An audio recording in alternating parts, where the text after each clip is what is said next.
attention to what you're seeing right now. This is aerial drone footage captured by the forensic excavation team working the Hollow Grove site just outside of Ashford, Kentucky.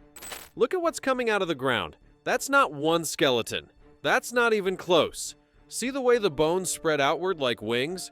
Count the finger bones stretching out on each side. There are too many. Way too many for one person. Now look at the center. See that skull? That's your anchor. That's the one person everything else was built around. And here's what should make your skin crawl. The team working this site has been at it for 11 days, and they still haven't finished uncovering it. What Edwin Craw buried here wasn't a body. It was a construction. And once you see what he did to make it, you're going to wish you hadn't. You know that feeling when you're at a construction site and the ground just gives way beneath you? Not like a sinkhole, something quieter than that. Something that opens up like the earth was always planning to. For the crew working the Millbrook housing development on the outskirts of Ashford, Kentucky, that feeling hit on the morning of June 12, 2013. They were laying foundations, routine stuff, boring stuff even. But when one of the excavators punched through a layer of packed soil about 4 feet down, the operator felt something give. Not dirt, something else, something that crunched. He stopped the machine, called his foreman over, and within 20 minutes, every single person on that site was standing at the edge of a hole, staring down at something none of them could explain. But to understand what they found, and more importantly, who put it there, we need to go back to a woman named Margaret Holloway. Because this story doesn't start in a construction pit. It starts with a missing person, and it starts in November 2004. Margaret was 41 years old. She lived in a small house on Birch Street in Ashford with her teenage daughter Lily and worked as a bookkeeper for a local hardware store. She was quiet, methodical, the kind of person who kept a calendar on the fridge and stuck to it religiously. Her neighbors described her as friendly but private, someone who waved when you drove by but rarely lingered on the porch. Lily later told investigators that her mother had been worried about something in the weeks before she disappeared. She wouldn't say what. She just seemed distracted, distant, like something had gotten under her skin and wouldn't let go. On November 16, 2004, Margaret Holloway left for work in the morning and never came back. Let me paint you a picture of what that Tuesday in November looked like. Margaret had left the house around 7:30 a.m., same as always. She drove a gray Honda Civic, the same one she'd had for 6 years, and the route to the hardware store was a 15-minute drive she could have done with her eyes closed. Lily was already at school. The house was empty. The morning was cold but clear, the kind of autumn day that looks beautiful from the inside but bites you the second you step out. She never arrived at work. Her boss, a man named Gerald Finch, called the house around 9 a.m. when she didn't show. No answer. He called again at 9:30. Nothing. By noon, he'd called Lily's school, reached the front office, and asked them to pass along a message. Lily called home that afternoon. No answer. By the time she got back to the house after school, nothing had changed. Margaret's spare key was still under the mat. Her purse was gone. Her car was gone. But nothing else was disturbed. No sign of a struggle. No forced entry. Just an empty house and a woman who had vanished somewhere between her front door and a 15-minute drive. Lily called the police that evening. The Ashford PD opened a missing persons case, interviewed Gerald, canvassed the neighborhood, pulled traffic cameras along Margaret's usual route. They found nothing. No footage of the car being pulled over, no witnesses, no accidents reported that day. Margaret Holloway had simply disappeared into a Tuesday morning like she'd never existed at all. The case stayed open for months. Lily pushed hard, called the department every week, talked to reporters, put up flyers all over town, but leads dried up fast. There was no boyfriend, no gambling debts, no secret life waiting to be uncovered. Margaret was exactly who she appeared to be, a quiet, stable woman with no reason to run, and yet she was gone. By the summer of 2005, the case had gone cold. Lily was 17 by then, living with her aunt, carrying around a grief she couldn't fully name because there was no body, no confirmation, no closure, just absence. just silence where her mother used to be, and 8 years later, that silence would be broken in the most horrifying way imaginable. Back to June 12th, 2013. The construction foreman, a man named Ray Duvall, was the first one close enough to see what the excavator had hit. He climbed down into the pit carefully, flashlight in hand, and when the beam hit the ground, he stopped breathing. It was a bone. A long bone, like a femur, but thicker than anything he'd ever seen in a museum or a textbook, bleached white, partially cracked, half buried in the dark soil. He didn't touch it. He'd seen enough crime shows to know better.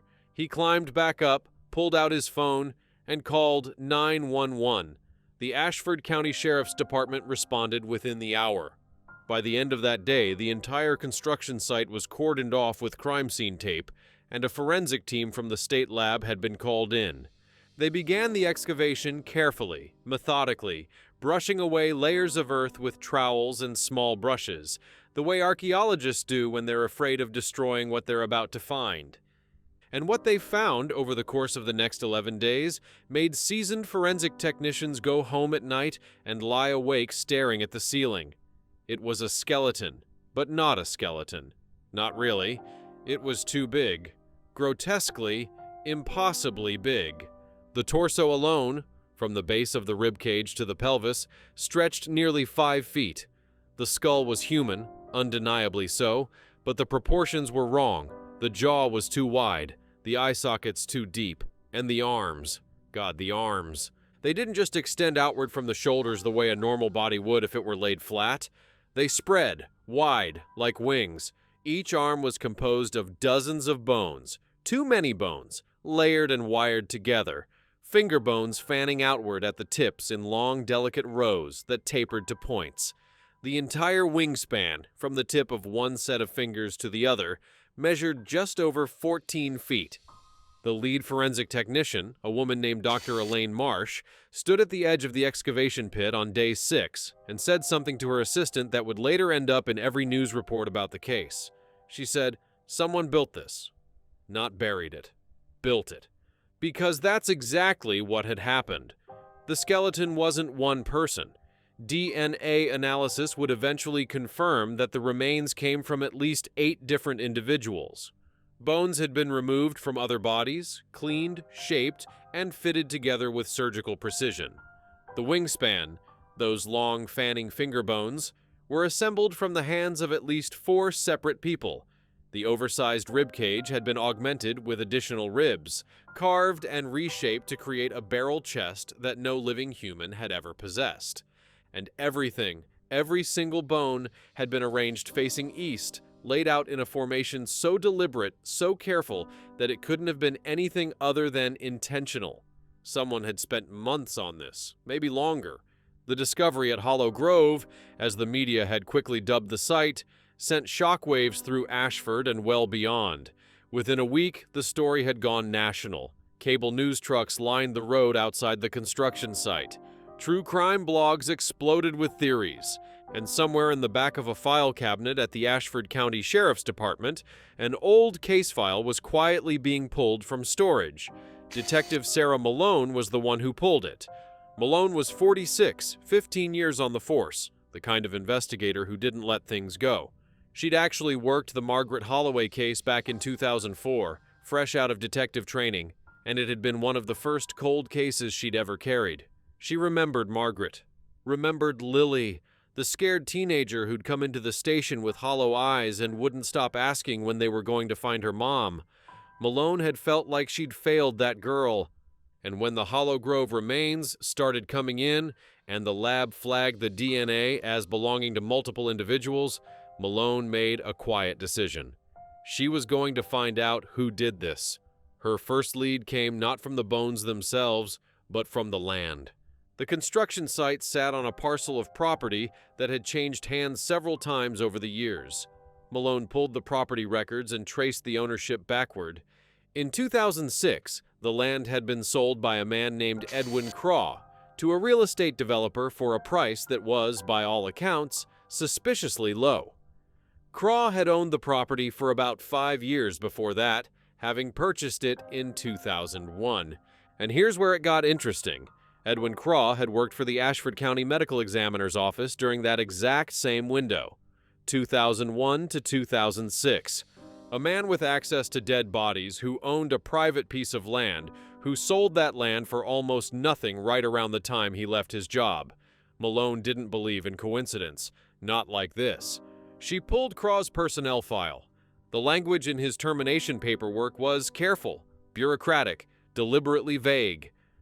Irregular handling of remains. That was the phrase that kept appearing. No specifics, no formal investigation, no charges. The medical examiner's office had quietly pushed him out and hoped nobody would ask questions.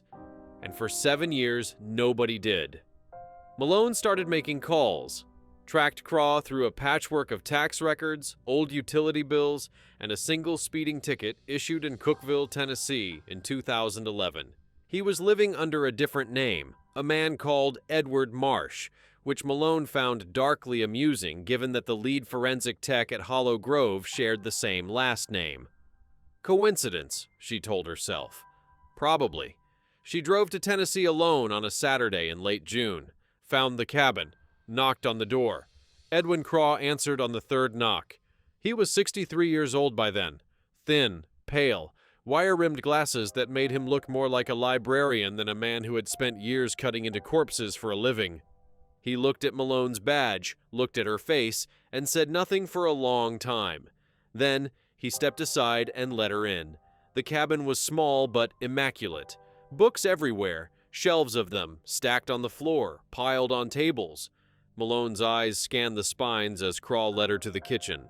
Anatomy, theology, astronomy, mythology, ancient burial rites, and tucked between 2 thick volumes on Egyptian funerary practices, a leather-bound journal with no title on the cover.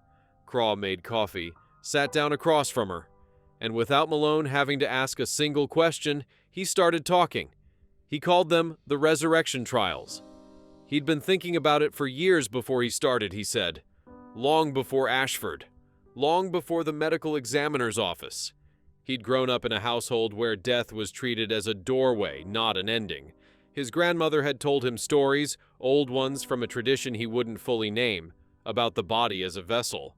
About the possibility that if the vessel was made whole enough, strong enough, the soul could find its way back. He'd studied it obsessively.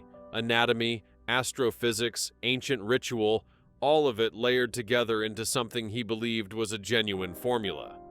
The job at the medical examiner's office was never about the paycheck. It was access. Access to unclaimed remains, bodies that no one was going to bury or cremate or mourn. Bodies that, in his mind, had been abandoned by the living world and were therefore available to be repurposed. He'd done 5 burials in total, he told Malone, each one timed to the spring equinox, each one assembled from parts, bones taken carefully, one at a time, over months, cleaned and shaped and fitted together like a puzzle. Each one laid facing east, in that wingspan formation, in the earth of the property he owned. Each one was supposed to come back. None of them did. Malone listened. She took notes. She kept her face neutral, the way she'd been trained. But inside, something was building. Because Craw had said 5 burials, 5 trials, and 4 of them, he insisted, had followed the pattern exactly. Equinox, east-facing, assembled remains, ritual timing, but Margaret Holloway's burial didn't fit any of that. Malone waited until Craw finished talking. Then she asked him about November 2004. The room went quiet. The kind of quiet that fills a space when someone realizes the conversation has just shifted into territory they can't control. Craw's hands, which had been wrapped loosely around his coffee cup, went still. His jaw tightened behind his glasses, and for the first time since Malone had walked into that cabin, he looked afraid. Malone didn't get a confession that day. Not about Margaret. Craw talked freely about the other 4 burials, almost proudly, like he was describing a body of scientific work he wished the world could appreciate. But the moment Margaret's name came into the conversation, he shut down. Stopped talking, stopped making eye contact, asked Malone to leave. She left, but she didn't stop. Back in Ashford, Malone assembled a small task force. She had the DNA results from Hollow Grove cross-referenced against every missing persons case in the county going back 20 years. The bones from the 4 ritual burials matched unclaimed remains from the medical examiner's office. Bodies that had passed through Craw's hands during his time there, exactly as he'd described. All accounted for, all fitting neatly into his narrative. But the 5th burial, Margaret's burial, was different in every way. Different timing, different motivation, and different bone structure. While the other 4 assemblages were clearly built from multiple donors, the 5th one was built around a core, a living person. Margaret Holloway's skeleton was at the center of that wingspan. Her spine, her pelvis, her ribs, the foundation everything else had been attached to. Craw hadn't just used her bones, he'd used her body as the base of his largest and most ambitious creation. That meant he hadn't just stolen her from a morgue, he'd had to kill her first. The forensic team went back to the 5th burial site and excavated it with even greater care than before. What they found beneath Margaret's remains confirmed it.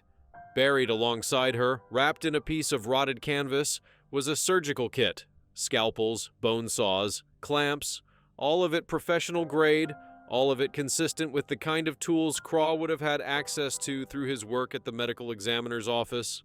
And beneath the kit, wrapped in a plastic bag that had somehow survived 9 years underground, was a single sheet of paper. Craw's handwriting. Malone recognized it from the journal she'd seen in the cabin. The note was short. It read, "She is the one. The vessel must be alive at the start. The others were wrong. Margaret will be the one that works." Malone read that note standing in the middle of the excavation pit, and she said later that it was the single moment in the entire investigation where she felt the ground shift under her. Not physically, emotionally, because it answered the question that had been nagging at her since the beginning. Why Margaret? Why her? Out of all the unclaimed, unmissed, forgotten bodies Craw had access to, why did he choose a woman with a daughter who was still looking for her? The answer, Malone believed, was in Craw's own twisted logic. Margaret wasn't chosen randomly. She was chosen because she was alive. Because Craw's first 4 trials had failed, and he'd come to believe, based on whatever dark theology lived inside his head, that the vessel had to begin as a living body. The soul had to be present at the moment of death for the resurrection to work. He hadn't just needed a corpse, he'd needed a murder. The arrest warrant was issued on July 22, 2013. Malone drove back to Tennessee with a team from the sheriff's department. When they arrived at the cabin, Craw was sitting in his kitchen, the leather journal open on the table in front of him. He didn't resist, didn't run. He looked up at Malone, took off his glasses, set them down carefully on the table beside the journal, and said, "Did it work?" Malone told him no, it didn't work. Craw nodded slowly, like he'd expected that answer but had to hear it anyway. Here's where the pre-intro footage pays off. That aerial drone footage, the one that showed the full wingspan of the 5th burial from above, became the centerpiece of the prosecution's case. The forensic team had captured it during the excavation using a drone mounted with high-resolution cameras, and the footage showed, in devastating clarity, exactly what Craw had built. Every bone, every joint, every careful, deliberate connection. It was the kind of visual evidence that doesn't need much explanation in a courtroom. You see it, and you understand. You understand the scale of it, the patience it took, the coldness. The footage was played for the jury on the 2nd day of the trial, and the courtroom went completely silent. Not a sound, not a cough. Just 12 people staring at a screen, watching a man's creation rotate slowly in the air above the grave where he'd put Margaret Holloway, and understanding for the first time exactly what kind of person Edwin Craw was. The prosecution also presented Craw's journal in full. Page after page of meticulous notes, his observations on each burial, the astronomical calculations he'd used to time them, his frustration when the first 4 trials failed, and his growing conviction that a living sacrifice was the missing variable. The prosecution read entries aloud in court. The language was clinical, detached, almost academic, like he was writing a research paper, like the women whose bones he'd stolen and the woman he'd murdered were nothing more than materials.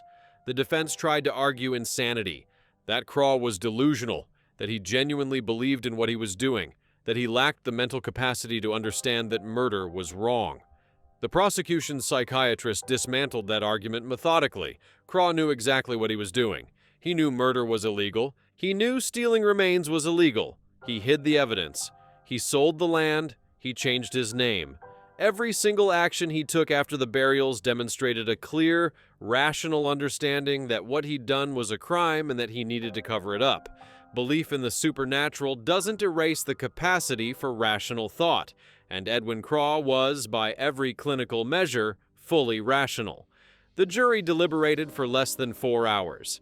Edwin Craw was found guilty on all counts and sentenced to life in prison without the possibility of parole. He has never spoken publicly about the case since his conviction. He has never explained why he chose Margaret Holloway. He has never said whether he truly believed his rituals would work or whether the killing was something else entirely, something darker, something hungrier, that he wrapped in the language of resurrection to make it make sense to himself. The charges against Edwin Craw included 1 count of first-degree murder, 8 counts of theft of human remains, 1 count of abuse of a corpse, and 1 count of criminal conspiracy. He was sentenced to life without parole for the murder of Margaret Holloway, with additional consecutive sentences for the remaining charges. Lily Holloway was 26 years old when her mother's remains were finally identified. She had spent 9 years not knowing whether Margaret was alive or dead, whether she had run away or been taken, whether there was still hope or whether hope had died a long time ago. When Malone called her with the news, Lily didn't cry. She went very quiet, and then she said, "Can I bury her now? Can I finally bury her?" The answer was yes. And on a gray morning in September 2013, Lily Holloway stood at a graveside in Ashford's municipal cemetery and did the one thing she'd been waiting 9 years to do. She said goodbye. In the years since the trial, Lily has become one of the most vocal advocates in Kentucky for reform in how medical examiners' offices handle unclaimed remains. She testified before the state legislature in 2015, helping pass a bill that requires mandatory audits of remains in county morgues and background checks on all staff with access to the facilities. The law was named after her mother, the Margaret Holloway Act. Detective Sarah Malone retired from the Ashford County Sheriff's Department in 2018. In her final interview before stepping down, she talked about the moment she read Craw's note in the burial pit, the one that said, "Margaret will be the one that works." She said it haunted her not because of how cold it was, but because of how calm. There was no rage in it, no mania. Just a man who had looked at a living woman and seen raw material. And that, Malone said, was the scariest kind of evil there is, the kind that doesn't look like madness, the kind that looks like patience. Margaret Holloway was 41 years old. She loved her daughter. She went to work every morning and came home every evening and lived a life that was small and quiet and entirely her own. She didn't deserve to become someone else's project. She didn't deserve to have her body taken apart and rebuilt into something that was never meant to exist. She deserved to grow old. She deserved to watch Lily graduate, get married, build a life of her own. She deserved every single ordinary thing that Edwin Craw stole from her. Margaret Holloway's story is over. But the way she's changed the world, the laws that carry her name, the daughter who fights in her memory, the reminder she leaves behind that we have to protect even the dead, that part will never end. Rest in peace, Margaret.